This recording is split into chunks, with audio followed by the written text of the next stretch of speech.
We've got three variants that are now raging throughout the world. The first is the UK variant, which is more communicable by 50 to 80% based on whose math you're using. Now, as long as you get vaccinated, that's fine. The immune response that the vaccination generates is 10 times as good of what you get from natural immunity.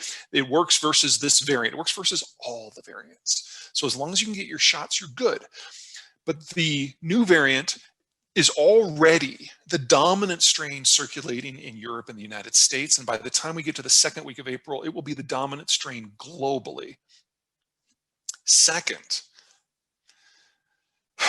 the very nature of the vaccination program is problematic.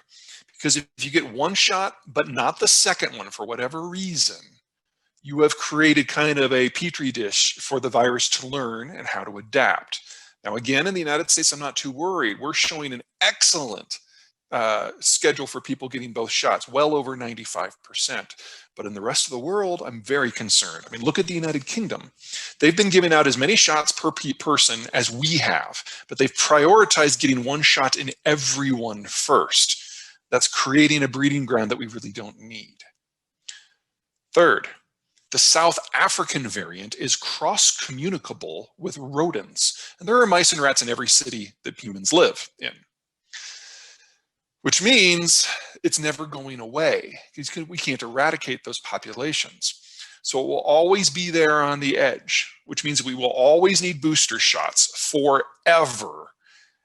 And we will always have people in our communities who refuse to get the vaccines who will now be getting COVID over and over and over. The variant I'm most concerned about is the Brazilian one, because it at least in part bypasses pre-existing immunity. Now, again, if you can get the vaccine, you're fine. In fact, we're already testing in phase 3 trials booster vaccines that specifically address all known variants. But if you cannot get vaccinated by July 1st, this strain will be global. Which means that North America and only North America can recover soon. The Europeans will not be able to finish their vaccinations till the end of the year. Most of the developing world will not be able to start theirs until next year.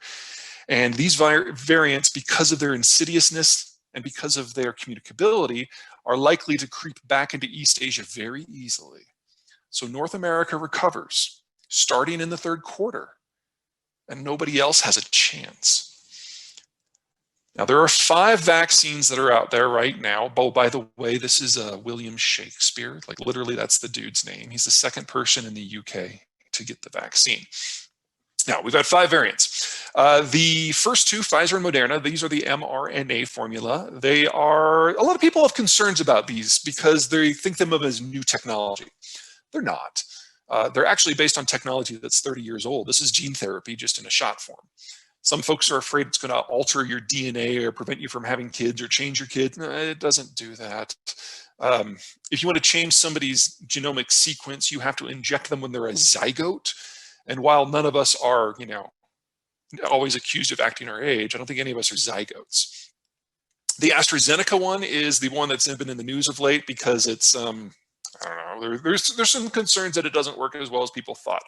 I can't comment on that specifically. I can tell you that AZ has never even applied for approval with the Food and Drug Administration for use in the United States because their data's kind of crap.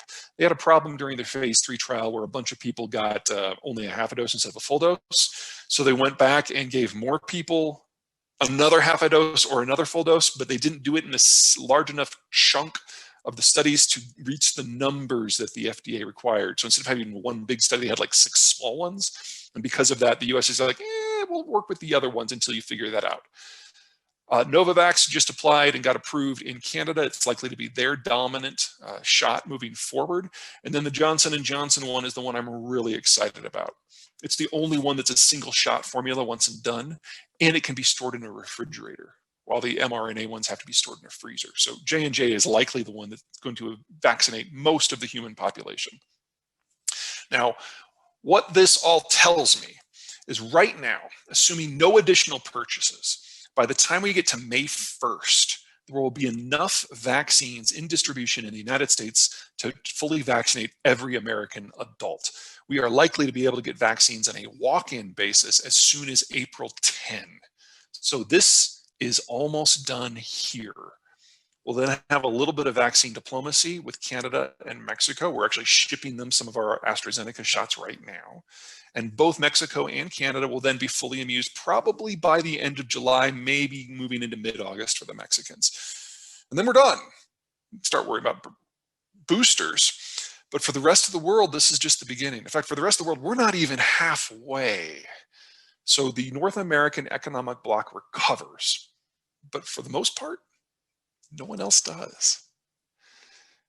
Now, say what you will about President Trump. One of the things he absolutely got right with his trade policy. And he set us up perfectly for this world that we're moving into. We have 5 trade deals: Mexico, Canada, South Korea, Japan, and the United Kingdom. Of those, the United Kingdom one is still in negotiation. It'll probably be finished this year. The others aren't simply signed, they're ratified, they've been implemented. And these are the 5 countries that you would want to be associated with in this world we're moving into. Collectively, they're the majority of our trade portfolio. Mexico, Canada, and the United Kingdom are going to be done with vaccinations on a schedule roughly in line with us. Korea and Japan have been very successful at keeping themselves virus-free. And as soon as they get the vaccinations, you know they're going to be effective at distributing them. And that's it. It's done. For everyone else, though, no. I want to focus on 2 specific trading partners so you have an idea what's coming on. Now, there are a lot of political disputes that we have with the Chinese. They are not going away. But there's a big strategic problem that the Chinese have that most people tend to overlook.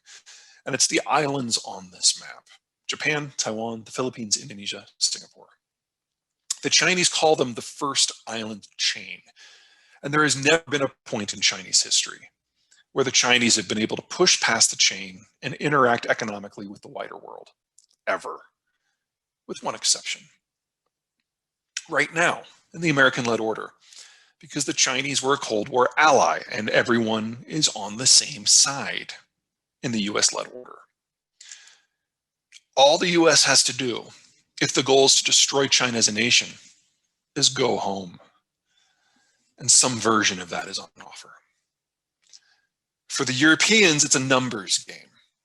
Now, this shows the ratio of people over age 65 to children. If you're in blue, you have more children. Blue and green, you have more children. If you're in yellow, orange, or red, you have more retirees. The United States, demographically speaking, is a very young country. We only have 4 states that have more retirees than children, and they're kind of the states you would expect. I mean, 3 of those are basically retirement communities anyway. So remember, blue is good, red is bad. Here's Europe. Europe aged past the point of demographic recovery 30 years ago, which means they've run out of young people to purchase the goods that they make. The EU is now an export union, and an export union cannot survive in a world without easy access to consumption-based markets in order to sell their products. A trade war with the Europeans was coming this year regardless of who won the election back in November. Let's talk manufacturing. This is total value-added manufacturing in the United States.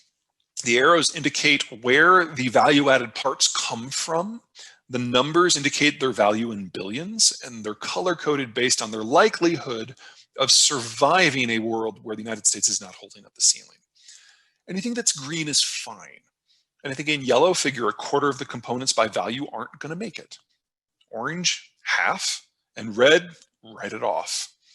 The US has a lot of green, a lot of yellow, and no red. Now, that doesn't mean we're immune to what's coming, but when the total GDP exposure for the American economy is only about 10, 12%, that's not all that bad. We can grow through that, particularly with some help from the Mexicans.